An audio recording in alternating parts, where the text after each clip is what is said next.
जरा सोचिए, आप एक सड़क पर चल रहे हैं और आपकी परछाई किसी ऊंची जाति के व्यक्ति पर पड़ जाए तो आपको एक सजा मुकर्रर की जाएगी।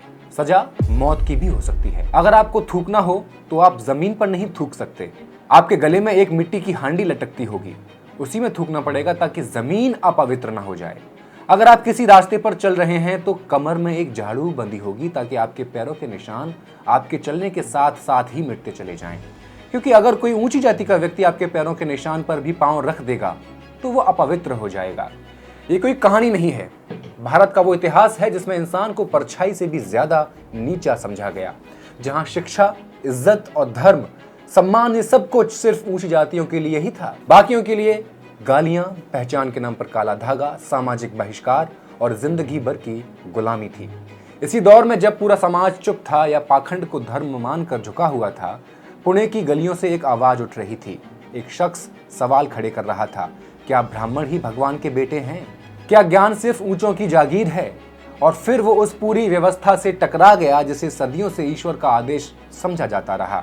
जाति व्यवस्था को उसने एक साजिश बता दिया। पौराणिक कहानियों पर भी सवाल उठाए, कहा विष्णु के जो अवतार बताए जाते हैं वो असल में आर्यों के हमलों को सही ठहराने की कहानियां हैं, और वेद जैसे धर्म ग्रंथ ही ऐसी बातें फैलाते हैं जिससे निचली जाति के लोग अपने साथ हो रहे अन्याय को पहचान ही न पाएं। ये सब उस साजिश का हिस्सा है जो इस गुलामी को धार्मिक कर्तव्य की तरह पेश करती है। सवाल खड़े करने वाला ये शख्स और कोई नहीं बल्कि महात्मा ज्योतिराव फुले थे। लेकिन सवाल ये है, जिस समय नीची जाति के लोगों की परछाई पड़ने पर उनकी जान ले ली जाती थी, उस समय ज्योतिराव फुले में यह साहस कहां से आया कि उन्होंने हिंदू देवताओं पर ही सवाल खड़े कर दिए? इस सोच तक आखिर वो कैसे पहुंचे? ऐसा क्या हुआ उनकी जिंदगी में जिसने उन्हें इस व्यवस्था से टकराने के लिए मजबूर कर दिया? आइए इस वीडियो में समझते हैं कैसे ज्योतिराव फुले भारत के पहले क्रांतिकारी समाज सुधारक बने और उन्होंने कैसे उस नींव को हिला दिया जिस पर सदियों से बनी जातिवादी व्यवस्था खड़ी थी। स्टोरीज अनटोल्ड की इस एपिसोड में कहानी ज्योतिराव फुले की। I regard myself as a soldier, though a soldier of peace. Let us leave aside slogan. At the stroke of the midnight hour. नमस्कार, मैं हेमंत और आप मॉलिटिक्स देख रहे हैं। डॉक्टर देवेंद्र कुमार बसंतरी की एक किताब है भारत के सामाजिक क्रांतिकारी, जिसमें भारत में जातिवाद के बारे में विस्तार से बताया गया है। इस किताब में कई जगहों का जिक्र किया गया है। किताब में केरल के बारे में लिखा है कि वहां जाति व्यवस्था इतनी अपमानजनक थी कि पिछड़ी जाति के लोगों को ऊंची जातियों के लोगों से एक तय दूरी बनाकर रखनी पड़ती थी। जैसे नंबूदरी ब्राह्मणों से कम 32 फीट दूर रहना जरूरी था। अगर कोई पिछड़ा व्यक्ति पास चला गया तो ब्राह्मण उसे छू जाने से अपवित्र हो जाते थे। नायर जाति के लोगों से 64 फीट की दूरी रखनी होती थी और एडवा जाति के लोगों से तो 100 फीट की दूरी रहना अनिवार्य था। यानी हर जाति के हिसाब से एक फिक्स दूरी तय की गई थी, जिसे तोड़ना अपराध माना जाता था और दंड मृत्यु तक हो सकता था। 19वीं सदी के पुणे की बात करें तो वहां भी जाति भेद बहुत गहरा था। रास्ता सबके लिए एक होता था, लेकिन हर कोई उस पर चल नहीं सकता था। पिछड़ी जातियों के लोगों को बताया गया था कि वे ऊंची जाति के लोगों पर अपनी परछाई तक न पड़ने दें। इसलिए पिछड़ी जाति के लोगों के लिए सड़क पर चलना खतरे से खाली नहीं था, खासकर शाम के वक्त जब परछाई लंबी होती थी। उन्हें ऐसे समय में सड़क से हटकर अलग बैठना पड़ता था ताकि उनकी परछाई किसी पर भी न पड़ सके। अछूत माने जाने वाले लोगों को अपने शरीर पर पहचान के लिए काला धागा पहनना पड़ता था और साथ में कमर में झाड़ू और गले में हांडी भी लटकानी पड़ती थी। सोचिए, इंसान को इंसान नहीं, परछाई से भी ज्यादा छोटा समझा जाता था।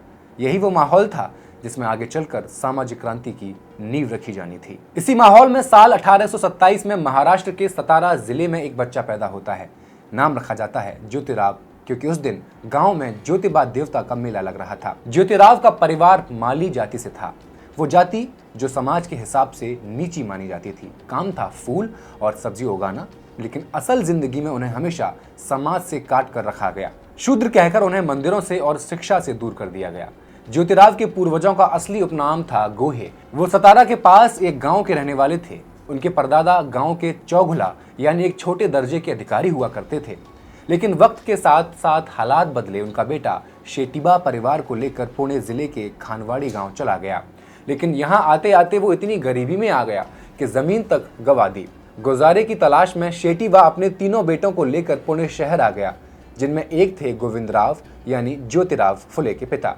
पुणे में इन तीनों भाइयों की मुलाकात एक माली से हुई। उसने उन्हें फूलों की खेती और सजावट की बारीकियां सिखाई। फिर क्या हुआ, कला में निपुणता और मेहनत ने रंग दिखा दिया। फूलों की सजावट का उनका काम इतना मशहूर हुआ कि उन्होंने अपना उपनाम ही बदल लिया, फुले यानी फूलों वाला। इन भाइयों ने पेशवा बाजीराव द्वितीय के दरबार में फूलों की चादरें, सजावटी मालाएं और पूजा के लिए विशेष चीजें भी बनाई। पेशवा इस काम से इतने खुश हुए कि उन्होंने इनाम में 35 एकड़ जमीन उन्हें दे दी। वो भी ऐसी जमीन जिस पर कोई टैक्स नहीं देना पड़ता था। लेकिन जैसे ही किस्मत मुस्कुराई, विवादों का साया भी आ गया। जमीन को लेकर घर में झगड़ा हुआ। सबसे बड़े भाई ने चालाकी से पूरी जमीन अपने नाम करवा ली और बाकी दो भाइयों को खाली हाथ छोड़ दिया। उनमें से एक थे गोविंदराव, जो मजबूरी में फिर से फूल बेचने और खेती के पारंपरिक काम में जुट गए। ज्योतिराव की मां का निधन ज्योतिराव के जन्म के 1 साल बाद ही हो गया था। उस समय माली समाज में शिक्षा को ज्यादा महत्व नहीं दिया जाता था। इसलिए जैसे ही ज्योतिराव ने अपनी शुरुआती स्कूलिंग में पढ़ना, लिखना और गणित की बुनियादी बातें सीखना शुरू किया, तुरंत उनके पिता ने उन्हें स्कूल से निकाल लिया और घर के काम में लगा दिया। उनके पिता का मानना था कि जीवन यापन के लिए इतना पढ़ना लिखना बहुत है। स्कूल से हटने के बाद ज्योतिराव खेतों में और दुकान पर परिवार के साथ काम करने लगे। लेकिन किस्मत ने करवट ली जब उनके ही माली समाज के एक व्यक्ति ने उनकी बुद्धिमानी को पहचान लिया। उस शख्स ने गोविंदराव को समझाया कि ज्योतिराव पढ़ाई में होशियार हैं, उन्हें दोबारा स्कूल भेजना चाहिए। जिसके बाद उनके पिता ने उनका दाखिला स्कॉटिश मिशन हाई स्कूल में करवा दिया, जहां से उन्होंने 1847 में अपनी अंग्रेजी की पढ़ाई पूरी की। ज्योतिराव की जिंदगी में अब तक सब कुछ ठीक चल रहा था, लेकिन अगले ही साल सब कुछ बदलने वाला था। 1848 में उनके एक ब्राह्मण दोस्त की शादी हुई। ज्योतिराव को शादी का निमंत्रण मिला, लेकिन जब वो इस शादी में शामिल हुए तो उनको समाज की कड़वी सच्चाई से रूबरू होना पड़ा। दरअसल ज्योतिराव अपने दोस्त की बारात में बड़े जोश के साथ शामिल हुए थे, लेकिन बाद में दोस्त के माता पिता ने उन्हें जमकर अपमानित किया। उन्होंने कहा कि एक शूद्र होकर उन्होंने बारात में चलने की हिम्मत कैसे की।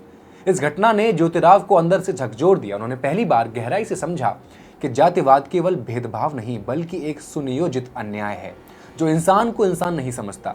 यही वो मोड़ था जहां से उन्होंने अपने जीवन को सामाजिक बदलाव की राह पर मोड़ दिया। इसी साल उन्होंने थॉमस पेन की किताब राइट्स ऑफ मैन पढ़ी, जिससे उनमें सामाजिक न्याय के प्रति एक गहरी समझ पैदा हुई। उन्होंने समझा कि हमारे समाज में औरतों और शोषित जातियों के साथ कितना अन्याय हो रहा है और अगर उन्हें इस हालात से निकलना है तो सबसे जरूरी चीज है शिक्षा। अब सवाल यह था कि जिस समाज में महिलाओं की पढ़ाई पर रोक हो, उस समाज में एक पुरुष महिलाओं को पढ़ाए, ये ऐसे समाज को कैसे गवारा हो सकता है। ज्योतिराव ने इसका हल निकालने के लिए 1848 में ही अहमदनगर में क्रिश्चियन मिशनरी सिंथिया फेरार द्वारा चलाए जा रहे एक लड़कियों के स्कूल का दौरा किया। इस स्कूल में लड़कियों को पढ़ाने के लिए महिला टीचर थी। इसी सोच के साथ उन्होंने सबसे पहले अपनी पत्नी सावित्रीबाई फुले को पढ़ाना शुरू किया। सावित्रीबाई फुले से इनकी शादी 13 वर्ष की उम्र में ही हो गई थी। ज्योतिराव दिन भर मेहनत करते, रात में अपनी पत्नी को पढ़ाते। फिर जब सावित्रीबाई तैयार हुई तो उन्होंने समाज में पहला कदम बढ़ाया और उसी साल ज्योतिराव और सावित्री ने पहला स्कूल खोल दिया। पुणे में खुला यह स्कूल लड़कियों के लिए देश का पहला स्वदेशी स्कूल था। महज 17 साल की उम्र में सावित्रीबाई फुले इस स्कूल की पहली शिक्षिका बनी। शुरुआत में सिर्फ 9 लड़कियां पढ़ने आईं, लेकिन धीरे धीरे ये संख्या 25 तक पहुंच गई। 1851 तक ज्योतिबा और सावित्रीबाई ने मिलकर पुणे में 3 ऐसे स्कूल खोल दिए। इन स्कूलों में गणित, विज्ञान और समाजशास्त्र जैसे विषय पढ़ाए जाते थे। तीनों स्कूलों को मिलाकर करीब 150 छात्राएं पढ़ रही थीं। धीरे धीरे समाज बदल रहा था, लेकिन ये बदलाव कुछ वर्ग के लोगों को रास नहीं आ रहा था। एक पिछड़ी जाति की महिला पढ़े और दूसरों को पढ़ाए, ये ब्राह्मणवादी सोच रखने वालों के लिए गुनाह से कम नहीं था। सबसे पहले विरोध उनके अपने घर से शुरू हुआ। लोगों ने ज्योतिबा के पिता गोविंदराव पर दबाव बनाया। कहा गया कि तुम्हारा बेटा धर्म के खिलाफ जा रहा है। गोविंदराव ने ज्योतिबा से स्कूल बंद करने को कहा, लेकिन वो नहीं माने। नतीजा यह हुआ कि पिता ने उन्हें घर से निकाल दिया। घर से बाहर निकलकर भी ज्योतिबा और सावित्रीबाई ने पढ़ाने का काम जारी रखा। इस मुश्किल वक्त में ज्योतिबा का साथ दिया उनके दोस्त उस्मान शेख और उनकी बहन फातिमा शेख ने। उन्होंने ज्योतिराव और सावित्री को अपने घर में जगह दी और स्कूल चालू रखने में मदद की। लेकिन मनुवादी लोग इतनी आसानी से कहाँ मानने वाले थे। जब सावित्रीबाई बच्चियों को पढ़ाने स्कूल जाया करती थी तो कुछ लोग उन पर गोबर फेंक देते थे। ज्योतिराव फुले और सावित्रीबाई फुले के साथ ये प्रताड़ना कई सालों तक चलती रही, लेकिन ये लोग इनको इनके मकसद से दूर नहीं कर सके। ज्योतिराव फुले ने अपने समाज में छुआछूत भेदभाव को बहुत करीब से देखा था और उस समाज में महिलाओं की स्थिति भी दलितों से ठीक नहीं थी। कम उम्र में शादी कर दी जाती, विधवा होने पर उनका सिर मुंडवा दिया जाता था। और ज़िंदगी में हंसी खुशी जैसी कोई चीज़ बचती नहीं थी। इसलिए फुले ने अपने आप को सिर्फ शिक्षा तक सीमित नहीं रखा। उन्होंने विधवा पुनर्विवाह का समर्थन किया और 1863 में एक ऐसा आश्रय गृह शुरू किया जहां विधवाएं सुरक्षित तरीके से अपने बच्चों को जन्म दे सकें। ये जगह उन औरतों के लिए थी जो समाज के डर से अपने बच्चों को मार डालती थीं। इसी साल पुणे में एक ब्राह्मण विधवा काशीबाई का मामला सामने आया, जिसने गर्भपात की कोशिश की, लेकिन जब असफल रही तो जन्म के बाद बच्चे को कुएं में फेंक दिया। ये घटना फुले को अंदर तक झकझोर गई।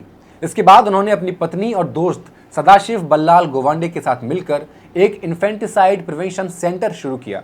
उन्होंने शहर में जगह जगह पर्चे चिपकाए, उनमें लिखा था, विधवाएं यहाँ आओ और अपने बच्चों को सुरक्षित तरीके से जन्म दो। तुम्हारी मर्जी है कि बच्चे को अपने साथ ले जाओ या यहीं छोड़ जाओ, हम उसकी देखभाल करेंगे। ज्योतिराव ने उस दौर में ऐसी बातें कही थी जो समाज के ज्यादातर लोगों को चुभ सकती थी, लेकिन उन्होंने सच को सच कहने से परहेज नहीं किया। उनका मानना था कि भारत में आर्य बाहर से आए थे और उन्होंने यहाँ के मूल लोगों पर हमला करके उन्हें गुलाम बनाकर एक ऐसी व्यवस्था खड़ी कर दी जिसे आज हम जाति व्यवस्था कहते हैं। फुले ने कहा कि आर्य खुद को ऊंचा और सभ्य मानते हैं, लेकिन असल में उन्होंने बहुजनों के साथ बहुत अन्याय किया। उन्होंने ब्राह्मणों को सबसे ऊपर बिठाया और बाकी समाज को नीचे धकेल दिया। फुले ने पौराणिक कहानियों पर भी सवाल उठाए। उन्होंने कहा कि विष्णु के जो अवतार बताए जाते हैं वो असल में आर्यों के हमलों को सही ठहराने की कहानियां हैं। फुले ने कहा कि वेद जैसे धर्म ग्रंथ भी ऐसी ही बातें फैलाते हैं जिससे आम लोग अपने साथ हो रहे अन्याय को पहचान नहीं सकते। उन्होंने मुसलमान शासकों को भी बाहरी बताया, लेकिन उन्होंने माना कि अंग्रेज उनसे थोड़ा अलग हैं क्योंकि वो जातिवाद के पक्ष में नहीं हैं। फुले ने ही पहली बार दलित शब्द का इस्तेमाल किया, जिसका मतलब है दबे कुचले लोग। उन्होंने कहा कि अगर समाज को बदलना है तो सबसे पहले हर बच्चे को पढ़ाई का हक मिलना चाहिए। हालांकि इनसे पहले राजा राम मोहन राय जैसे समाज सुधारक भी शिक्षा के लिए काम कर चुके थे, लेकिन ज्योतिराव इन सब से अलग थे। इन समाज सुधारकों का मानना था कि अगर ब्राह्मण पढ़ेंगे तो ज्ञान धीरे धीरे नीचे तक पहुंच ही जाएगा, लेकिन ज्योतिबा फुले ने इस सोच को खारिज किया। उन्होंने कहा कि अगर ज्ञान का बंटवारा जन्म के आधार पर होगा तो नीचे तक कैसे पहुंचेगा। इसी सोच से प्रेरित होकर सितंबर 1873 को ज्योतिबा फुले ने सत्यशोधक समाज की स्थापना की। इस समाज का मकसद था महिलाओं, शूद्रों और दलित जैसे समाज के दबे कुचले लोगों के हक की आवाज उठाना और मूर्ति पूजा का विरोध करना। इस समाज की शाखाएं पुणे और मुंबई के गांव और कस्बों में खुलने लगी। एक दशक के भीतर इस आंदोलन ने पिछड़ी जातियों में चेतना फैला दी। लोग अब शादी और नामकरण जैसे संस्कारों के लिए ब्राह्मणों को बुलाना बंद करने लगे, जिसके बाद दलित वर्ग के लोगों को धमकियां मिलने लगी। कहा गया कि बिना संस्कृत मंत्रों के पूजा पाठ ईश्वर तक नहीं पहुंचेगी। तब फुले ने लोगों को समझाया, जब बांग्ला, तमिल, तेलुगु, कन्नड़ में प्रार्थना हो सकती है तो अपनी मातृभाषा में क्यों नहीं हो सकती। यहाँ तक कि कई बार उन्होंने खुद पुरोहित की भूमिका निभाई। उन्होंने ऐसी परंपरा शुरू की जिसमें पिछड़ी जाति का व्यक्ति ही पुरोहित बन सकता था। यही नहीं, उन्होंने दिखाया कि पूजा पाठ और ईश्वर से संवाद जाति पर नहीं, इंसानियत पर निर्भर होना चाहिए। ज्योतिबा फुले ने सिर्फ भाषण नहीं दिए, उन्होंने जातिवाद के खिलाफ खुलकर लिखा भी। उनकी एक बहुत मशहूर किताब है गुलामगिरी, जिसमें वो साफ साफ कहते हैं कि ब्राह्मण, पंडित और पुरोहित लोग सिर्फ अपने पेट भरने के लिए आम लोगों को अंधविश्वास में डालते रहे। उन्होंने जानबूझकर मेहनती और बुद्धिमान शूद्रों को नीचा दिखाने के लिए उन्हें बार बार अज्ञानी बताया और धर्म के नाम पर डराकर उन्हें दबाने की कोशिश की। फुले सिर्फ समाज सुधारक नहीं थे, वो प्रशासनिक बदलाव की भी मांग करते थे। साल 1878 में जब वर्नाक्यूलर प्रेस एक्ट आया तो सरकार ने प्रेस की आजादी छीन ली। फुले के संगठन सत्यशोधक समाज का अखबार दीनबंधु भी इसकी चपेट में आ गया, लेकिन फुले झुके नहीं। जब गवर्नर जनरल लॉर्ड रिटेन पुणे आने वाला था तो नगरपालिका में स्वागत के लिए भारी खर्च का प्रस्ताव रखा गया। ज्योतिबा उस समय नगरपालिका के सदस्य थे और पूरे बोर्ड में वो अकेले सदस्य थे जिन्होंने इस खर्च के खिलाफ वोट किया। उन्होंने कहा, गरीबों की बस्ती में दिया बुझ रहा है और आप रोशनी में सोने का दरवाजा सजाने की बात कर रहे हैं। उन्होंने अपनी जिंदगी पिछड़े वर्ग के लिए किस तरह समर्पित कर दी, ये आप इस घटना से समझ सकते हैं। एक रात जब फुले अपने घर में सो रहे थे तो कुछ लोग उन्हें मारने के लिए उनके घर में घुस गए। ज्योतिराव को मारने के लिए इन लोगों को किसी ने सुपारी देकर भेजा था, लेकिन जैसे ये ज्योतिराव के घर में घुसे तो ज्योतिराव की आंखें खुल गईं। उन्होंने पूछा, कौन है? जवाब आया, हम तुम्हें यमलोक भेजने आए हैं। ज्योतिबा ने पूछा, मैंने तुम्हारा क्या बिगाड़ा है? एक आदमी बोला, कुछ नहीं, लेकिन तुम्हें मारने से हमें 1000 रुपये मिलेंगे। ये सुनकर फुले ने बहुत शांत होकर कहा, अगर मेरी मौत से कुछ गरीबों का भला हो सकता है तो इससे अच्छा क्या हो सकता है। ये सुनकर दोनों हमलावर फुले के पैरों में गिर पड़े और माफी मांगने लगे। उनमें से एक का नाम था रूढ़ी और दूसरे का नाम पंडित डोढ़ी राम नामदेव। बाद में ये दोनों ज्योतिबा के सहयोगी बन गए और उनके साथ मिलकर सत्यशोधक समाज के काम में लग गए। इतनी लड़ाइयों के बाद जब 28 नवंबर 1890 को ज्योतिबा फुले का निधन हुआ तब वो 63 साल के थे। आखिरी दिनों में उन्हें लकवा मार गया था, लेकिन उनकी सोच और आत्मा तब भी जिंदा थी। जाते जाते भी उन्होंने एक क्रांतिकारी वसीयत लिखी। उन्होंने कहा, अगर मेरा बेटा यशवंत आगे जाकर निकम्मा या अन्यायकारी निकले तो मेरी सारी संपत्ति किसी पिछड़े तबके के होनहार बच्चे को दे दी जाए। ज्योतिराव फुले ने न सिर्फ एक व्यवस्था से सवाल किया बल्कि उस व्यवस्था को बदलने की नींव भी रखी। उनकी सोच ने बाबा साहेब अम्बेडकर जैसे क्रांतिकारियों को प्रेरणा दी। अगर आज हम जात पात के खिलाफ आवाज उठा पा रहे हैं, अगर आज हम खुद को बराबरी का हकदार मान पा रहे हैं, तो उसमें एक बड़ा हिस्सा एक इंसान की देन है जिसने उस दौर में खड़े होकर कहा था, धर्म वही है जो सबको बराबरी दे, जो ज्ञान से जोड़ता है, गुलामी से नहीं। ज्योतिराव फुले की कहानी बताती है कि बदलाव कभी आसान नहीं होता, लेकिन अगर इरादा मजबूत हो तो एक अकेला इंसान भी सदियों पुरानी व्यवस्था को हिला सकता है। वीडियो अच्छा लगा हो दोस्तों के साथ शेयर करें, लाइक कर दें और मॉलिटिक्स को सब्सक्राइब करना ना भूलें। शुक्रिया।